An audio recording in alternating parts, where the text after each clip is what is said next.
There's been an almost eerie fog looming over parts of mid-county as the winds have shifted and that black plume of smoke is now on the move. I know so many are anxious to get back home and sleep in their own beds, but at this point officials are saying it is still not safe and the evacuation order is still in effect. As you can see, construction is well underway here, but this is what it looked like back in February when the arena collapsed. Seeing double at Orangefield Elementary School.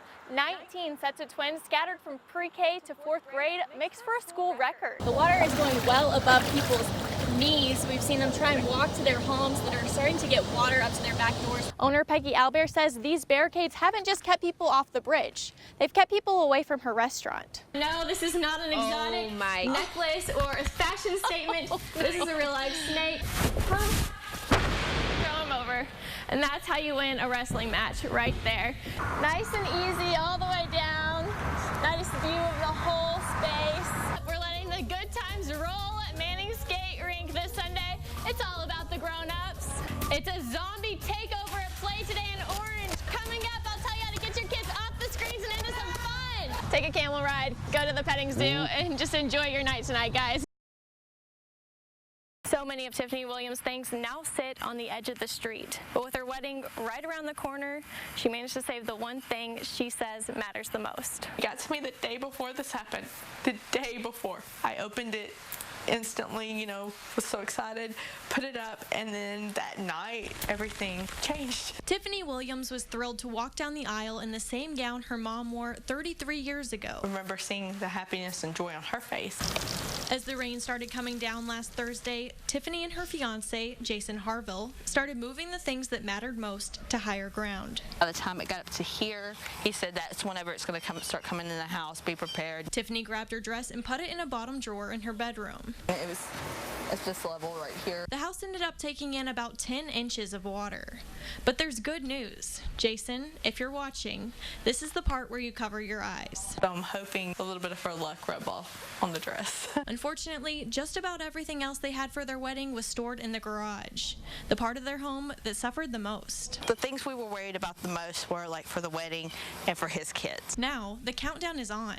17 days, 2 hours, 15 minutes, and 51 seconds. At this point, they're not sure what all was lost, but Tiffany says none of that matters. Come hell or high water, pardon my language, we're getting married. Luckily, the couple has already proven high water is something they can handle. And as long as we're together, we can overcome anything.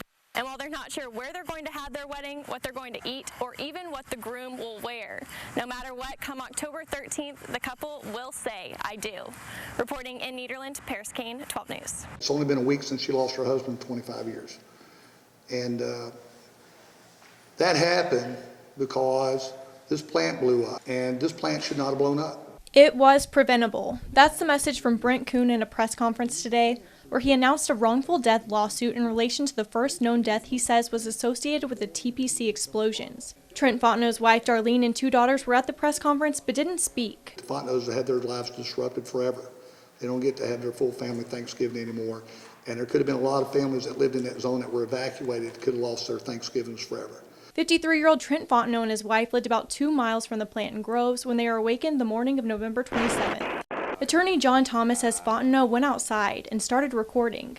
His first concern for his stepdaughter. The first thing you hear out of his mouth was asking Darlene to call their daughter Jessica, because Jessica lived very close to TPC. Then Thomas says Fontenot caught sight of the sky on fire, and his fear was evident. The circumstances around this explosion and the excitement got the better of him. Thomas says 30 minutes later, Fontenot wasn't feeling well and needed to sit down. He passed away almost immediately after the explosion, and it's been a really long, tough week for Darlene. Thomas says Fontenot died of a heart attack, and while he did have a history of heart disease, was back on the path to a healthy life. I mean, he was 53 years old, he was under treatment, and still could have expected a long life. In Beaumont, Parris Kane, 12 News. It allows you to not take life so seriously and to let your inner child out this one time a year. Each October, it's a weekend full of no tricks, just treats. We celebrate life. Yeah. And with life, There's also hard times. It all started a little more than 3 years ago. They didn't think I was going to make it till October, so they did a early Halloween party. Shirley Broussard has lupus. She had a lung transplant, but things took a turn 3 years later when she started showing signs of rejection. Last resort was this infusion. They weren't sure if it would work, so her daughters, Paige Tucker, Autumn Leidick, and Stevie Broswell, got with Shirley's best friend Charlotte. Since Shirley loves Halloween and witches, they decided to do a witches weekend on the beach. It was joyful and emotional all at the same time. But don't be fooled, there's nothing wicked about these witches. Immediately she started crying, which of course turned us, into little mushy, witches. Shirley beat the odds, and when October rolled around, again, the witches celebrated. One of her things for her bucket list was to dance on the beach with everybody else, and at first we thought it was a little hokey, but Everybody loved it. Make no mistake, it's not magic that's kept Shirley alive. We just thank God every day. Yeah. Shirley and her daughters would like to see the weekend grow into a donor awareness event. All of these years, have just been bonus years to us. It's going to be fantastic next year, and we're expecting a really big crowd. At Crystal Beach, Parris Kane, 12 News.